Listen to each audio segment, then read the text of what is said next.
আসসালামু আলাইকুম। ওয়েলকাম করছি দি ইমরান শো থেকে। অন্যান্য ধর্মাবলম্বীরা যারা শুনছেন তাদের প্রতি আন্তরিক কৃতজ্ঞতা। বাংলাদেশ এবং শ্রীলঙ্কার মধ্যে দ্বিতীয় টেস্টের প্রথম দিন ছিল আজকে। বাংলাদেশ শেষ পর্যন্ত 8 উইকেটে 220 রান করেছে।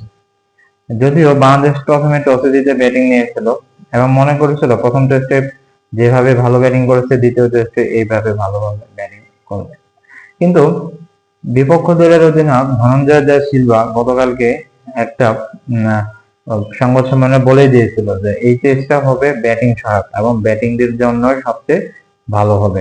সেই হিসেবে বাংলাদেশ টসে জিতে ব্যাটিং নিয়েছে এবং 2টি পরিবর্তন করেছিল, যেখানে জাকের আলী অনেকের জায়গায় আসছে মেহেদী হাসান মিরাজ এবং হাসান মাহমুদের জায়গায় এসেছে ইবাদত হোসেন চৌধুরী। ইবাদত হোসেন চৌধুরী ইনজুরি থেকে অনেক দিন পর বাংলাদেশ ক্রিকেট দলে ব্যাক করলেন এবং তিনি আজকে দ্বিতীয় টেস্টে বোলার হিসেবে সুযোগ পেয়েছেন। কিন্তু বাংলাদেশ আজ যা ব্যাট করলো তা এটা আসলে মেনে নেওয়ার মতো না। বিশেষ করে বলতে গেলে আনামুল হক বিজয় তিনি ঘরোয়া লিগে অনেক ভালো করতেছেন, অনেক পারফর্ম করতেছেন, কিন্তু এই ইন্টারন্যাশনাল দলে জাতীয় দলের হয়ে খেলতে গিয়ে তিনি ঠিকমতো রান করতে পারছে না। তার ব্যাটিং এর ধরন দেখেও দৃষ্টিকটু হয়েছে। অনেক বল খেলার পরেও তার মধ্যে কোনো মুভমেন্ট ছিল না, কোনো সৌন্দর্য ছিল না, কোনো কিছু ঠিক ছিল না মনে হচ্ছিল। এবং আনামুল হকের গত টেস্টের 2 ইনিংসে এবং এই ইনিংসে যেভাবে আউট হয়েছে তিনি অনেক দৃষ্টিকটু রেখেছে এবং অনেকে এটা ভালো চোখে দেখেন নাই। গত 2 ইনিংস এবং এই ইনিংস 3 ইনিংসের মধ্যে তিনি 2বার 0 রানে আউট হলেন এবং তিনি বাংলাদেশের ক্রিকেট প্রেমীদের উপর একটা খারাপ বার্তা দিলেন। কারণ অনেক ক্রিকেট প্রেমী আগে থেকে চাইতো আনামুল হক বিজয় দলে ফিরুক, দলের জন্য ভালো রান করুক, যেহেতু তিনি ঘরোয়া লিগ অনেক ভালো করতেছিল, ঘরোয়া লিগে সুন্দর করতেছিল।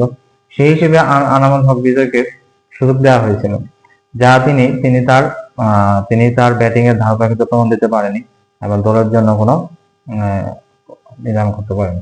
যদিও অনেকে বলতেছে যে যদিও ব্যাটিং সহায়ক উইকেট ছিল, কিন্তু পিচ অন্যরকম আচরণ করতেছিল এবং বলতেছিল যে এটা বোলারদের সহায়তার জন্যই তৈরি করা হয়েছে এবং বোলাররাই বেশি এখানে সাহায্য সহযোগিতা পাচ্ছে।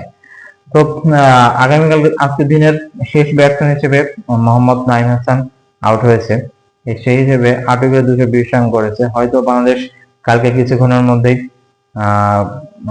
কিছু অল আউট হয়ে যাবে এবং শ্রীলঙ্কাও যে তাদের প্রথম ইনিংসে খেলতে ব্যাটিং করতে নামবে। এখন দেখা যাক ইবাদত হোসেন অনেকদিন পরে দলে ফিরে দলের জন্য কি করতে পারে। তারপর মেহেদী হাসান মিরাজ, নাঈম হাসান, তাইজুল ইসলাম বাংলাদেশের 3জন স্পিন বোলার, তারাও কিভাবে শ্রীলঙ্কা দলের প্লেয়ারদের উপর চাপিয়ে ধরতে পারে তাদের দ্বিতীয় ইনিংসে, সেটাই এখন দেখার বিষয়। ধন্যবাদ সবাইকে, ভালো থাকবেন, আল্লাহ হাফেজ।